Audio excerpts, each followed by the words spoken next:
Can you record it? Awesome. Great. Ah, there you go. Cool. Hey guys, welcome. Glad to see you all. Today's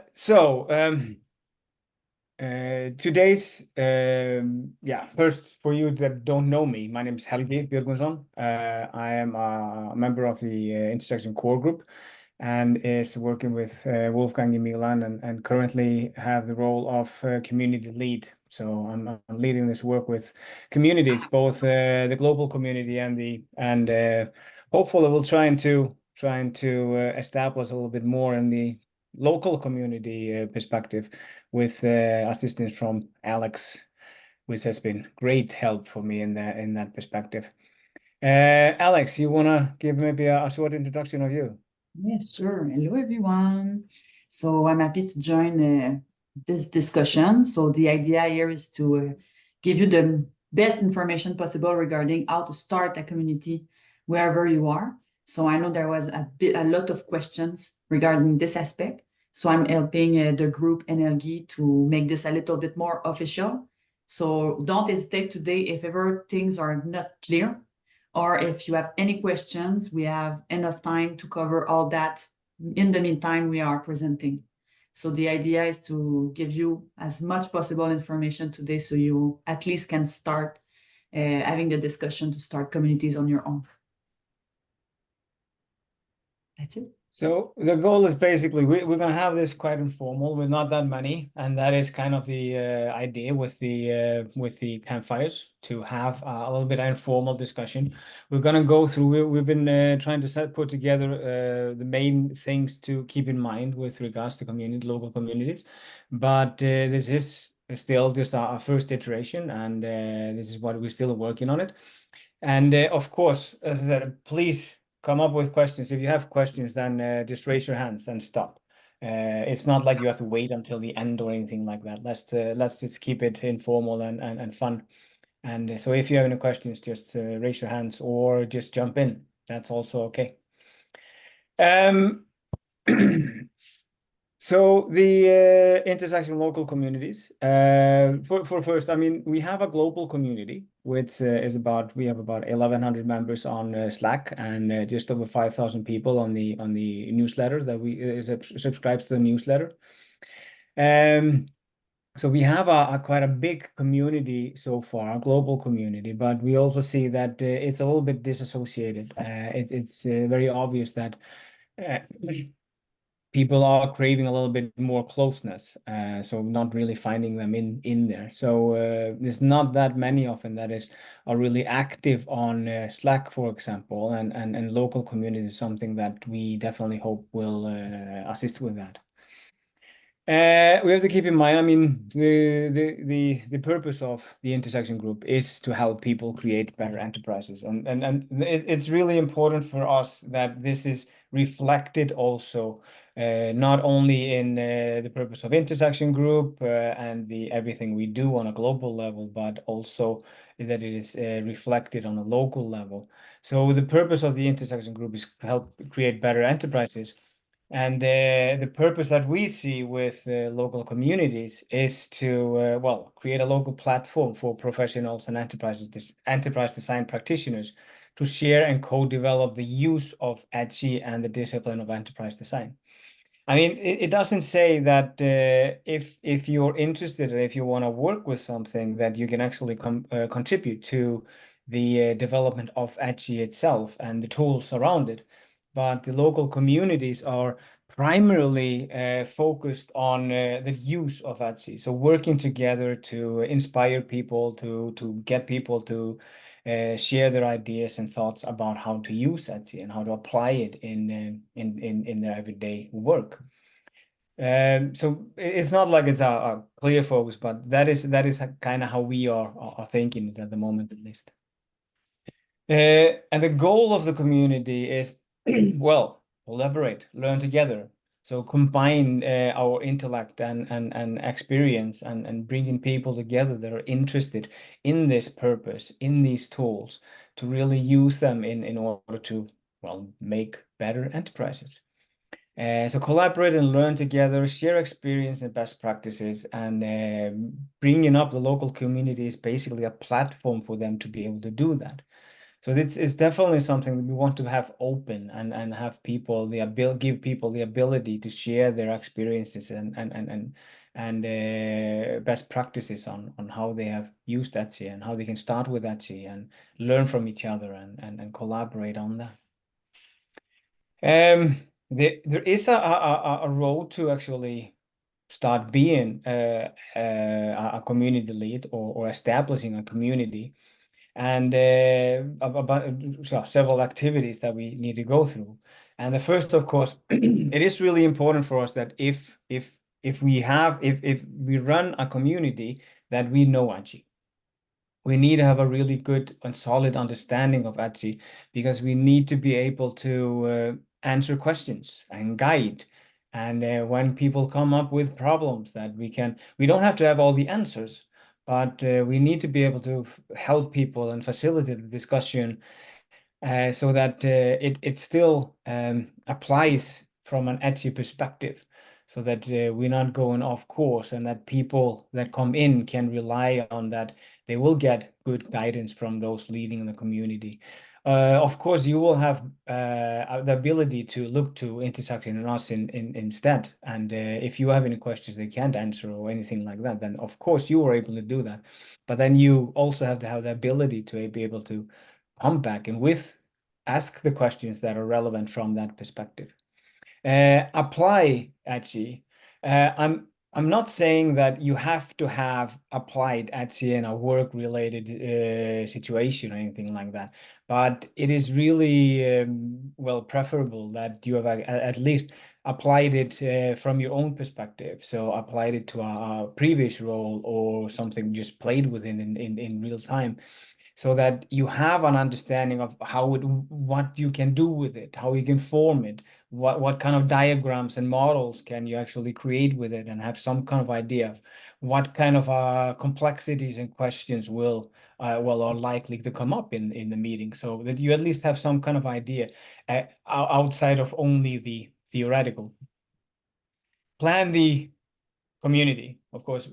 I mean, running a community is not something we just do. It needs planning, it needs preparation, it needs a conscious decision to plan it and set it up in a way that actually works for people. So planning and understanding, and this is where we will collaborate, at least in the beginning. So we will be there for you to assist with going through, okay, what are your ideas? What do you want to accomplish? What do you want to approach? What is the first meeting? How many meetings do you want to have per year, etc., etc. So have some kind of idea of what you want to do and what you want to accomplish, and also how you want to do it. Execute. Well, execute the plan. It's not more complicated than that. Just do it. And then, of course, maintain it. And this, I think, is the most complicated part, actually, to maintain it, to ensure that it doesn't just die out. And it can definitely be more difficult than it sounds like, but it is an important aspect to have with us, and that it is in the plan, that it's not just one meeting. We have some kind of idea, okay, this is what we can expect from the first meeting, and this is what we will do after that. So we have some kind of, so this is kind of the activities that we go through, and we'll come a little bit better into that later in the presentation. But otherwise, I was thinking that we jump directly into just experience from Montreal, and to get a little bit of understanding of what we have there. So, Alex, over to you. Yeah, thank you. So we wanted to share with you guys something very concrete. So as you know, guys, it's been already a year that the Montreal community exists. Actually, it's very fun because it gives us a good perspective on how you can start your own community. So what we wanted to share here is how we did it in Montreal from the start to today. So we'll go each of the events that we did. So it will give you a good perspective on how we handle things over Montreal. It is not something that you need to copy paste, but it's just to give you some inspiration and idea. So who are we, the Intersection Montreal community? So we did a partnership, myself, Anthony from One Point, which we are a consulting firm, with and friends, so Eric and Jean-Sébastien. Jean-Sébastien is one of the core team member of Intersection Group, so he really knows a lot about EDGY. And Eric too, which is working with Jean-Sébastien, they are using EDGY with their clients, and we are using EDGY too over One Point with other types of clients. So it was a very good match between them and us, because they were working more with small, medium enterprise, and we were working more with big enterprise. So it was a perfect combination of the four of us. And with 4 people, it was perfect to start the initiative, because we can share the coordination aspect of the events. So we reached out to them in March last year, because as you know, EDGY was launching. So we saw an opportunity there to start our community and to be able to ride that wave a little bit of the launch of EDGY. So after a year, we hosted 4 events, all 5 to 7 type of events in One Point offices. And we always did a monthly follow-up, all of us together, to be able to debrief from how was the last event, was it a good format or not. So we already were in a kind of learning aspect, every event one after the other, because since we were the first one to start that, we had nothing to compare. So we just tried different format to see what kind of information people want to see about EDGY. And we did a yearly feedback. So this was a Microsoft Form survey that we sent over all the people that shared with us interest, either to participate or that did participate in one of our events, to get to know their perspective on the 4 first events of the community. So this is a big picture. If you have any questions on this date, I will take time with you to answer your question as we go. But if you're okay at this point, we will go and deep dive into all of the 4 events. You good? Just a quick clarification. Could you say a couple of words about One Point company? Yeah, so One Point is a consultant firm, international consultant firm. I am working in Montreal with Anthony. We're working on the organizational transformation type of projects. And we have a community that does that too internationally. So it was a good subject for us, because we are using EDGY for some time now.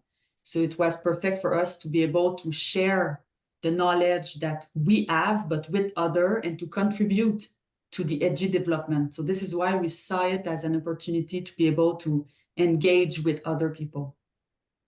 And 1.5 employees, 50, 200. It's 3,000 employees over the world. Amazing.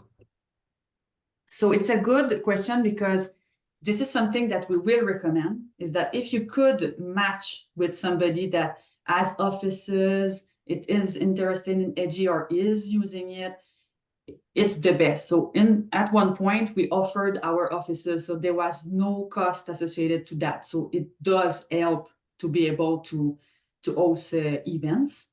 But you can do another strategy and try to find partnerships with people interested too. So there's no limit there, but you need to keep this in mind, that on our side in Montreal, we did the 4th event in our offices. And when we asked the community, did they liked it or not, they said that they liked it and that they wanted to stay there.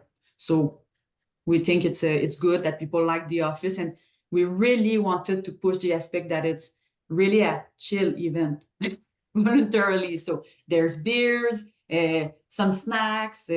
It's really relaxed type of event.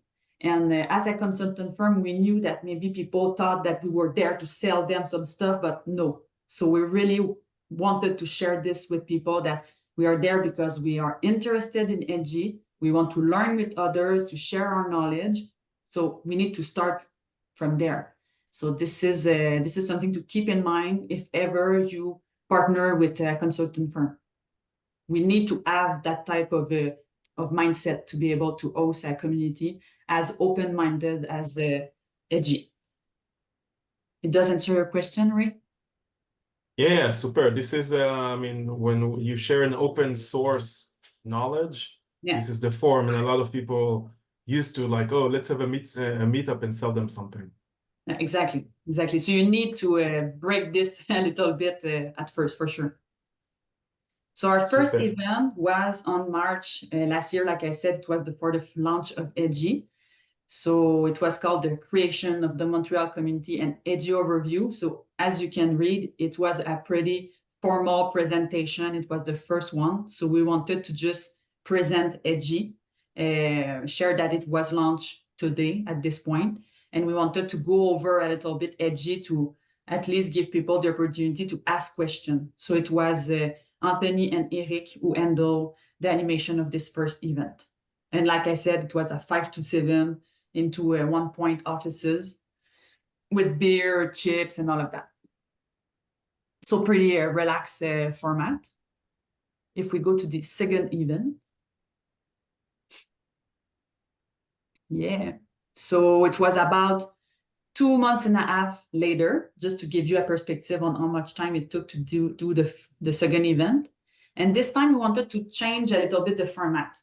We wanted to try out a new idea. So this concept was to invite 2 experts from the industry, somebody more with a designer mindset and somebody with a more technical mindset. So we went over Isabelle Blanchard, who is working at Hydro-Québec over Quebec here. And she is the more designer mindset, innovation mindset. And Akim Muniz, who is working at Bell, which is 100% into the blue facet, so into the architecture. So it was a good mix because they didn't know each other. And just so you know, they didn't know a lot about EDGY too. So you don't need necessarily to have speakers who know EDGY by heart and they are experimented. It wasn't the case for them. So we took time to meet with them before, present them EDGY, gave them time to absorb the information.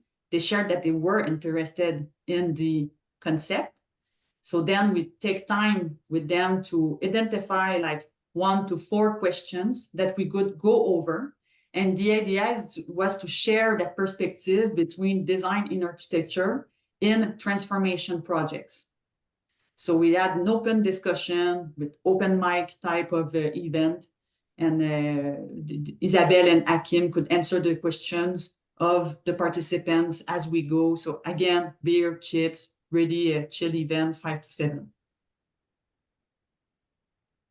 The third event? Third event, it was the same format. So it really worked well for the second one. We wanted to poke new people, new experts. So we went with Monsieur Marc Bastien, which knows EDGY really well. So, and we went with Vincent Lévesque from Flow, the chargings, the chargers for electric cars, the company that did that. So Vincent has more of a design mindset, and Marc Bastien is in the architecture mindset. And again, there we identify new questions relating on how they could use EDGY, knowing that Marc Bastien really knows EDGY, and Vincent knew nothing about EDGY at the point we contacted him. So something interesting about this format is that you can spread the word out there that EDGY exists. And it's always fun for somebody in that type of position. For example, Vincent is leading a designer team. It's always good to offer them the possibility to speak at an official event, a branded intersection group. So it gives them a more official position that they can share into their community too. So it's good for EDGY. It's good for the group to get the word out there about the tool. Do you have any question at this point? It's good, guys? Perfect. And the last one, so it was in December. So we had just came back from the yearly intersection group conference in Vienna. So wanted to be a little bit thematic with the pretzel out there. So we wanted to try a new format this time, but something more collaborative. So we had a lot of events. We talked about EDGY, we presented it. We felt that we needed to make people play with it, try it out more officially. So we created a little funny use case regarding a pretzel company that was a car and that wanted to be a B Corp corporation or company.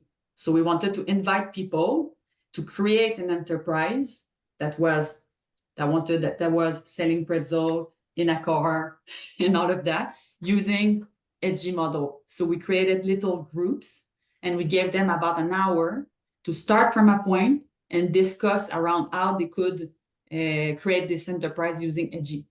And this event was the most popular one because people, what they share with us is that they really like the aspect of trying out EDGY with other people, other mentalities. So for sure, this one was a big, big success. And this is something that we kept in mind for the new year for our next events, because it was the first one that we tried a collaborative approach.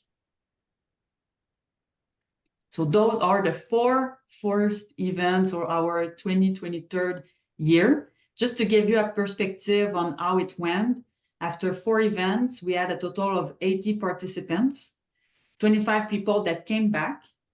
It was all, as I said, in one point offices. We shared minimal drinks and food, so beers, a little bit of wine, and some snacks. Just so you know, we even tried a more official food company and all of that, and it wasn't as much precise as just beer, chips, and all of that. So you don't need to spend a lot of money in food, and you just need to have food, especially if you're trying out a 5 to 7 event, because people are hungry at this point. So that's it. You don't need to spend a lot of money in foods and all of that. It's more what people will keep in mind is the format and what they learn about EDGY. They want to play with it, try it, understand how it works. So I think this is the big thing you need to keep in mind when hosting events. How we did the technical aspect is that we hosted the event on Eventbrite. So every time we were publishing our events there, using the ticket management of the system. And we shared on LinkedIn every time our events. And from day one, when we started the first event, we kept an Excel with all the people who registered to the events. So we would communicate by email to those specific people for the next events to come. And as I said, at the end of the year, we did an opinion survey in the Microsoft form to get to know a little bit the appreciation overall of the events. Any giveaway or no, we didn't even do any giveaway. So, and people were really excited and coming back. So it's really good. It's nice. We learned a lot during those first events. And for sure, it could be possible to give at this point some stuffs and do giveaways, but we didn't over Montreal yet. And another quick one, out of the 80 participants, yeah, what type of organization, do you know what type of organization? Education, public, commercial, tech? A good mix, a very good mix. The first event, we had a lot of designers, UX, UI, because our personal community around us was more in those expertise. So at the second event, second and third, we tried to write to architects, organizational designers, and those people that we had more difficulty to reach. So we did a little bit of writing one-to-one on LinkedIn to people to get them interested to the event between each of the events. So at the end of the year, we were a good mix with people in the private sector, the public sector, in design and architecture, people that were working on their own in companies. So we have a good mix now of people. Super. Any other questions on those events? Don't be shy. Yeah, I want to ask something about the maturity of the enterprise design landscape in Canada or in the Montreal region. Is the term enterprise design established? Is it familiar? Is it a topic in the professional conversation, or was it something that had to be also introduced? Interesting. So for sure, when we went to spot some enterprise architects, they knew about the concept for sure. But it wasn't the first people to come at us. Maybe it was because our personal contacts were more in the design aspects first, but we had a lot of UI and UX designers, as I said in the first event, and those people were knew maybe some about the enterprise design, but not all, not the majority. And as we went to talk with organizational designers and enterprise architects, then we had more maturity that came along with people more junior on the aspect. So it started more junior, then it went with a good mix. Did it answer your question? And are the architects following up? Yes, they do. So on my side, when I tried to write to architects, they were interested. As soon as I shared EDGY, they were very much interested. They really liked the idea, the concept, the model, how it was. And even today, I had another discussion with an enterprise designer that was like, I want to come to the event. The thing looks cool. I want to try it. So I had really no difficulty, particularly in the private sector, to be 100% honest. In the public sector, it's more complicated to be able to reach people. So this is something that we are still working on. We feel that the public sector is a little bit more close. When people have jobs, they are like really close and they want to stay there for years. So maybe this is something cultural over Canada. I don't know. But for sure, we have more people that are either independent or working in the private sector.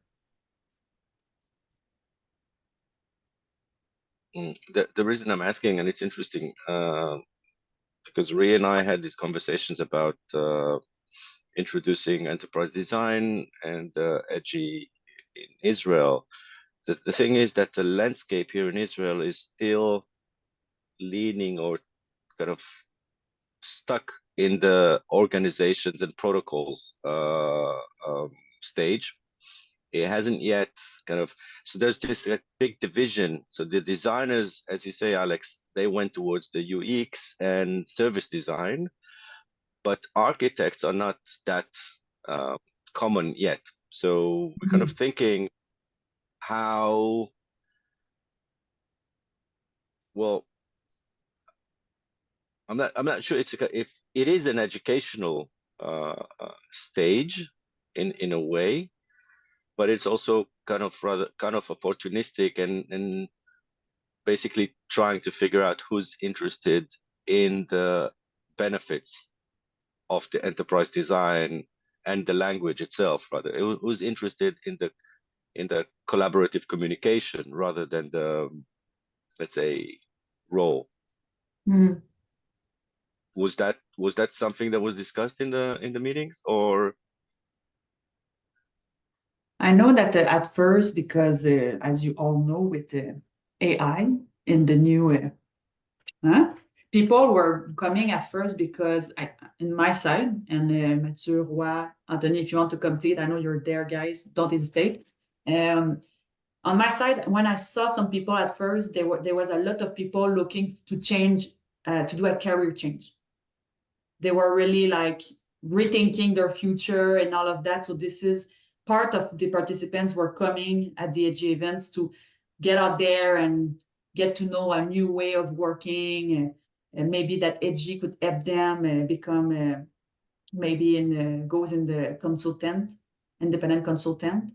So there were some UI and UX people out there that were worried about their future, basically, and that wanted to just maybe have more knowledge about new things that were in contact with their reality. So EDGY could be an answer. So they wanted to just be more open-minded about the new aspect of their work. So this is part of people, and then there were some people that already knew about EDGY, not really using it necessarily, but interested. By example, the architects. So they wanted to get out there and to maybe get that new knowledge and see if they could use it as consultant too for their majority. So for sure, you're right. The best thing that we would wish ourselves for the next year is that we want to continue to have this variety of people. Either you're just looking for yourself to do a career change, or you want to use EDGY in your company. It doesn't matter, but we want to continue out there and get people interested about this new opportunity, this new tool. Yes, Matthew, go for it. Yeah, one thing I noticed from the people that I was chatting with, either before or after these events, is there's a lot of imposter syndrome, so to speak. Like, some people are not necessarily designers, but they want to get involved into the design, and then they were not really understanding what was enterprise design, but they were curious because they knew it was just not one field of expertise. And I think that was really helping me bring in different profiles too. Because when you go to an expert meeting and an expert talk, you can really feel out of place very quickly. So that was very interesting to see the different dynamics, and people were telling me about that. Because the mindset is not the same, the subjects are not the same. Great. I'm gonna stop us a little bit here. We'll definitely. I'm hoping we have a couple of minutes for discussion also afterwards. But so we'll just go through. So this is Montreal, what they've been doing. They've been doing a really great job, and it's really interesting to follow what they're doing. And it will be interesting in the future to continue to do that. So we have a few guidelines that we have set up for that we see like okay, this is what we need to think about when we establish a community. So we just wanted to go through that really quickly. A couple of prerequisites that we see that it's needed just to ensure a certain level of quality. So for the first of all, of course, you're aligned with the intersection group values, as I mentioned in the beginning. We are working on helping people create better enterprises, and it's really important for us that we are helping people.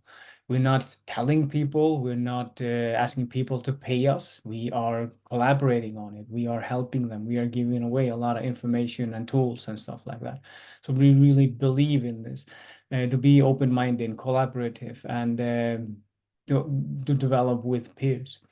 You have successfully finished the EDGY Language Foundation course. We can't really state this really clear enough. And it is really important that we have some kind of a guarantee that there is a certain level of understanding and knowledge about EDGY. I will get into it a little bit more how we actually also support in that aspect.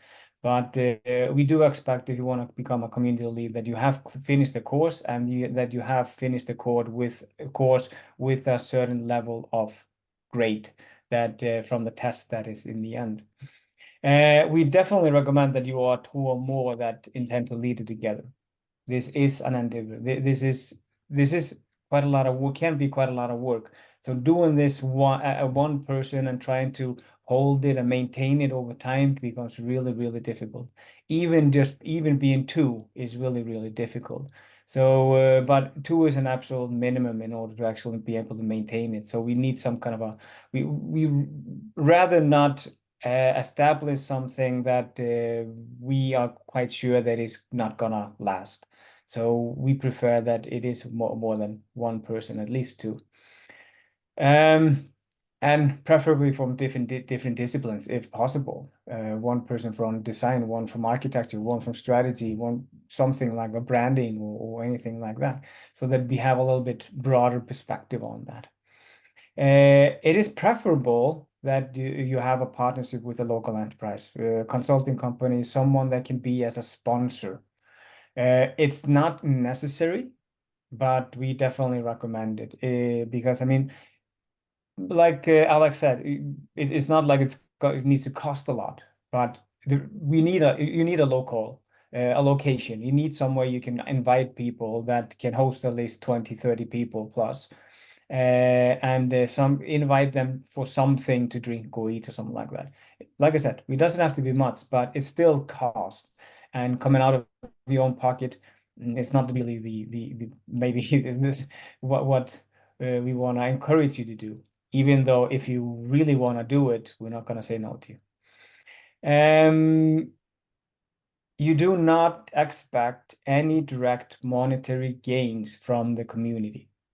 This is really important for us. We are a nonprofit.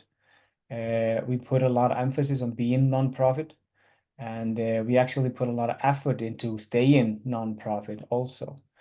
So even if you can expect indirect monetary gains from this in the form that you can, I mean, you will get your face a little bit more known. You will establish a name in the community and gain more work from that. But the meetings themselves and the community itself is not about monetary gain. So, for example, with partnership with a local partner or enterprise or something like that, they are not, yes, they can be as a sponsor, but it's not a sales meeting, like Alex said. We are not selling. So this is a place where we can come together and collaborate and learn from each other and share our experiences, and don't have to be afraid of someone coming and starting an elevator pitch in the middle of the session or directly after the session or something like that. It needs to be kind of a safe zone. And of course, you're ready to share and collaborate with other community leads. We will need each other to make this work. And it's a lot more fun also when we do it together. We can share with each other. We can, there's a lot to be learned from each other. And it's so much easier also, because then we don't always have to invent the wheel every time we have a meeting. So these are like the prerequisites that we expect from you guys, that if you want to establish a community. What we then meet with instead is for example, well, 70% discount of the EDGY Language Foundation course. Like I said, we want to make it a prerequisite that you go it. So we want to also give you an incentive that it's not like you have a good discount on that. But there's still, like, we need to feel there is some kind of a commitment, so that yeah, 70%, we feel like that is a reasonable discount on that. It should not be a hinder then to go that if you haven't done that already. Free entrance to the Intersection Conference. We want you to come to the conference. We can unfortunately not sponsor you for travel and lodging and stuff like that, but at least that you don't have to pay the entrance fee, being a part of the community, and hopefully you'll be able to take with you things from the yearly conferences and back to the community, the local community. So at least up to 3 registered community leads per local community. And if there's more, well, we'll have to discuss it. X discount on the Intersection Group publications. I say X% discount simply because we'll take it case by case. If you want to be able to distribute the EDGY pamphlet, for example, we'll happily sponsor you with a certain amount of them. If you want to distribute the pattern book, we can absolutely look at that and see what we can do together for a good deal on that. So absolutely, we will definitely assist you with anything like that if you want to have like a little bit of giveaway and swag, as yeah. Of course, access to the Intersection Group community list, so you will be able to communicate with us. We have limited time. We are also doing this as a voluntary work, but we will make ourselves as available as we possibly can to assist you with planning, with feedback, with anything that you need for support. Access to the Intersection local community channel. So we are establishing a special channel on Slack for the community leads, where we can then share information and collaborate and help each other out for that. Access to the Intersection local community share content repository. That is not really valuable at the moment. It's rather empty, but we are hoping that you will help us in filling that up. So hopefully that will be really valuable. by the end of this year, maybe. But at least, I mean, we're hoping that all of us, when we have any session, any slides or anything like that, that we simply upload them to that share, and then we can collaborate on it and reuse it, so we don't have to reinvent the wheel. And access to the Intersection Community Leaders Slack channel. Yeah, that's twice. Okay, community channel, and yeah, okay, I think that's twice. You can be invited twice if you want, if that's value in that. So this is the what we can offer you at the moment, and then of course we hope to grow and evolve, and then we'll see where we go, but where we will be in 1 year, 2 years, 3 years, 5 years, 10 years. Hopefully it will be a really, really big and flourishing community that we will be really proud to be a part of and be the initiator of. Any questions on that or thoughts? Just a quick one. Yep. We sometimes work also with non-for-profits. If Yep. we get donations, is it possible to use the entity in the intersection group as a fiscal sponsor? Milan, you wanna? Good question, yeah. So right now we are registered as a not-for-profit association. So in Austrian law, that is a Verein. We are not yet I think we are in the process of becoming a what's it called? Like a pro bono, like an association that is officially recognized by the state as contributing to public well-being, let's say it like that, trying to translate the Austrian association law here live. So we like, I think we can process certain transactions for the local communities. What we have to be careful about is to get into any kind of like local tax liability or you know, like, because you know, we have been running the Intersection Conference since 2014, and we have been in many countries. Even within the EU, it's quite complex and quite annoying sometimes that you have to register in the local company registry in order to do an event or something like that, and it's complicated with VAT and this and that. So if we can avoid that, then I think we can definitely help. But we have to be always like look into each individual case and make sure that there's no like no unintended consequences tax-wise or liability-wise that come out of that. Cool. So we have about 4 slides left. We want to have a couple of questions, time for a couple of questions lead afterwards. So Alex. Yes. So like we said before, for regarding the session setup. So on our side in Montreal, we did 4 sessions in the last year. It always depends on how many people you are as leading the community. If, by example, you choose to be 2 people, maybe 4 sessions is too much in a year. So you have to determine this ahead when you think about your yearly strategy.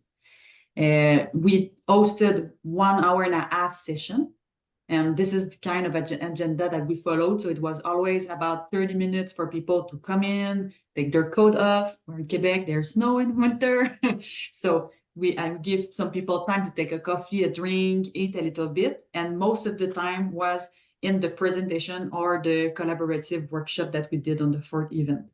So we're trying to give as much possible time for people to have the actual content of the event, and then discussion afterwards were more open. If people wanted to stay, they could stay, and usually people were staying about 2 hours after the event. So it was really for that portion too that people wanted to come.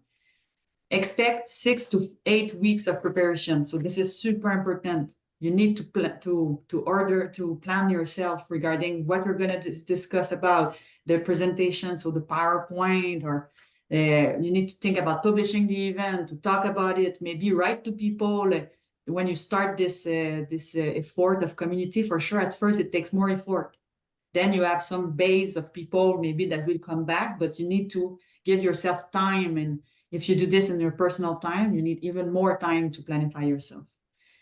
It is a good practice to offer something to drink for people and to eat. And for sure, you need to think about the advertisement. So where you're going to publish the event, share it, dispatch this within your leadership of the community and all of that. So those are all aspects you need to keep in mind regarding the sessions.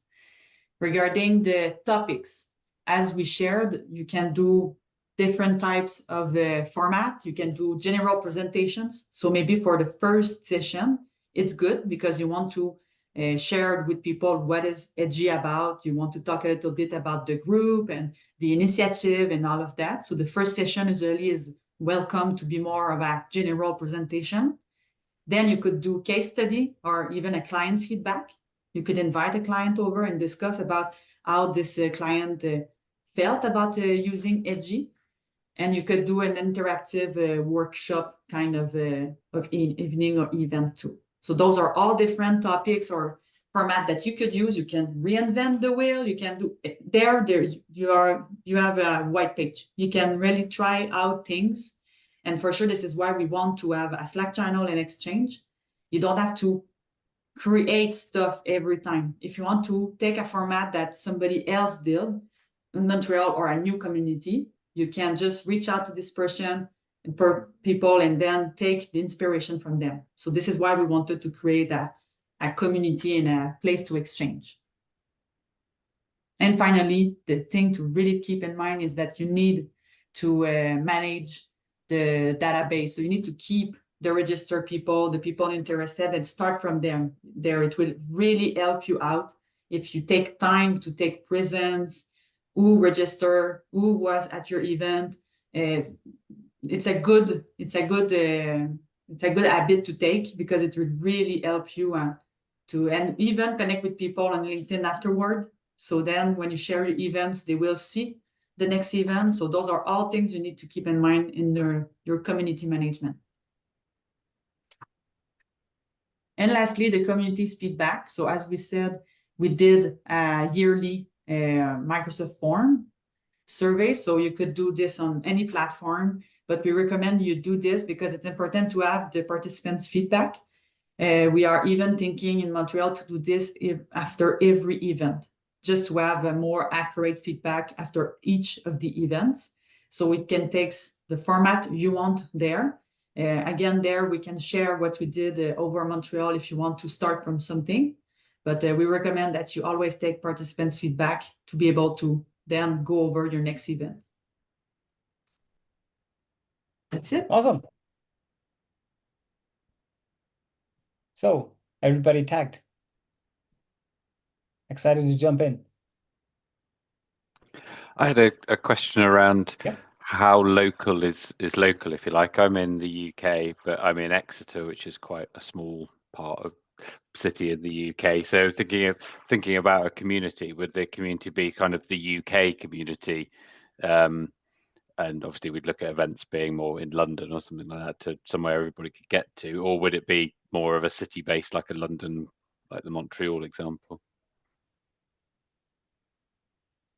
I mean, it's definitely optimal that it is a community where people can actually meet.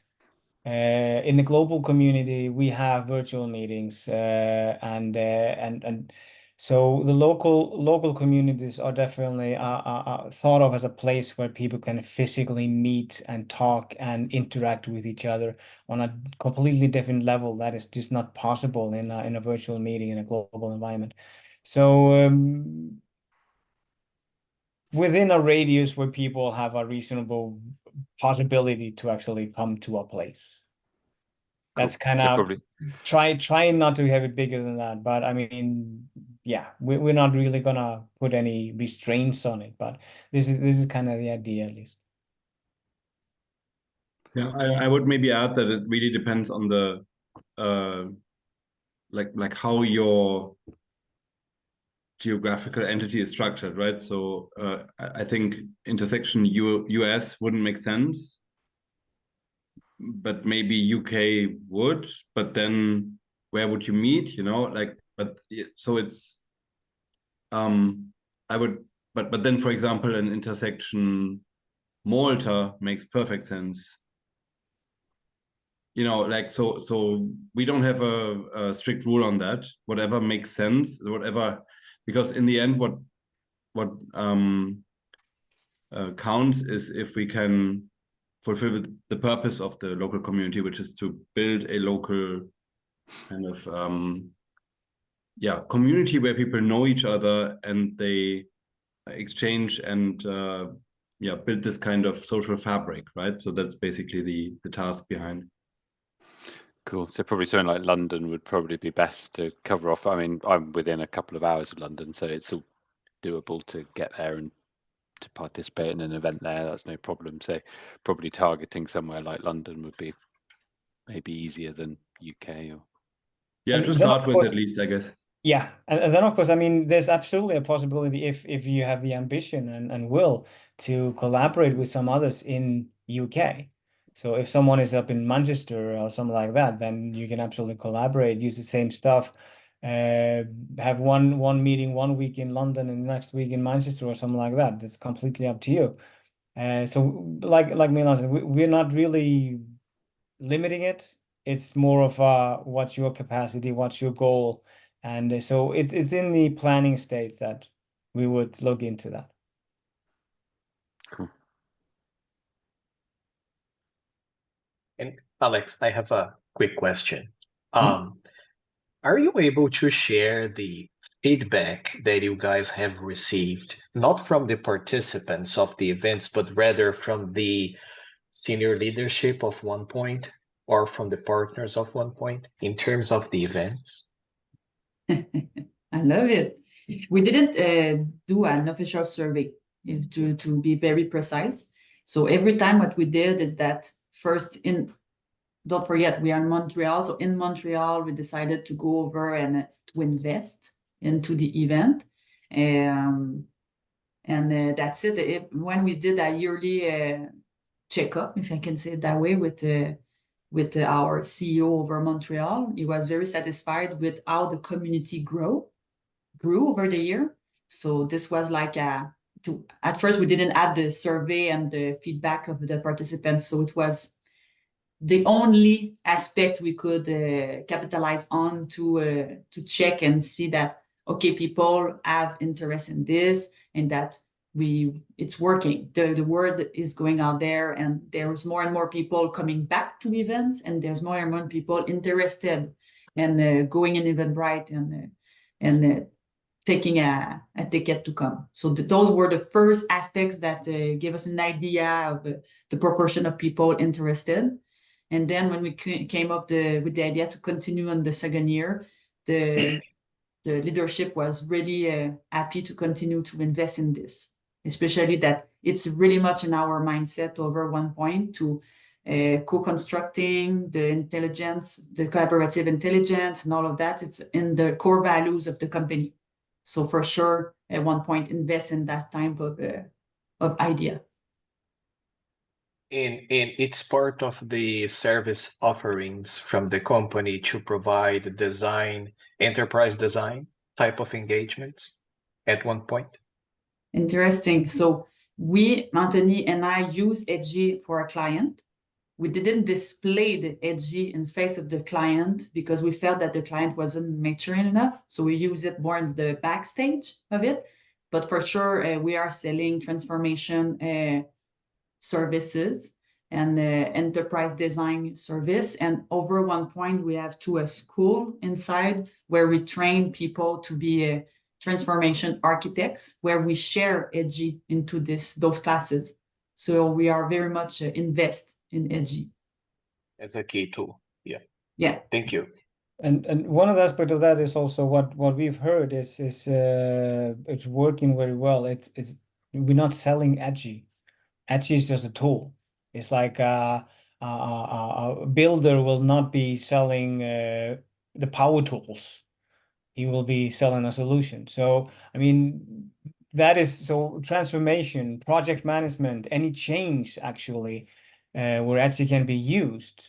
Yeah, we're assisting with the change. We're coming in with a new perspective, and hopefully we are using Etsy. We're able to increase the chance of the change actually being a success. So Etsy is usually not the thing that we sell.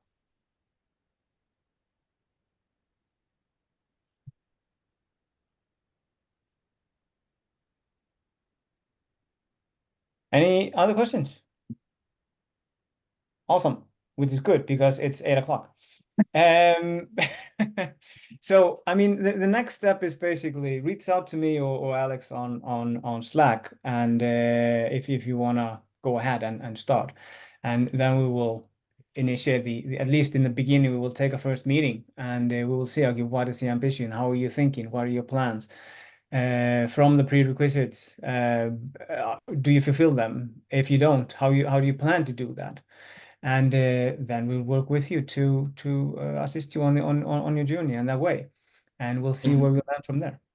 And also, how can we help with that? You know, because I think Yes. there is over the last, you know, we have been pursuing enterprise design as an idea for the last 15 years. So we have a big network of people that came in and then went away and came back and this and that. So it's quite possible that we know people around that we could connect you to that then might be the missing people to make it happen.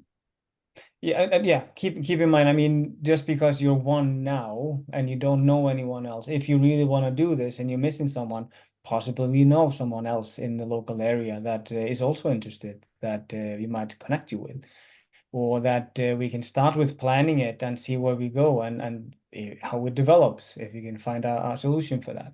So absolutely, reach out, and it's not like we're not expecting you to do it alone. Absolutely not.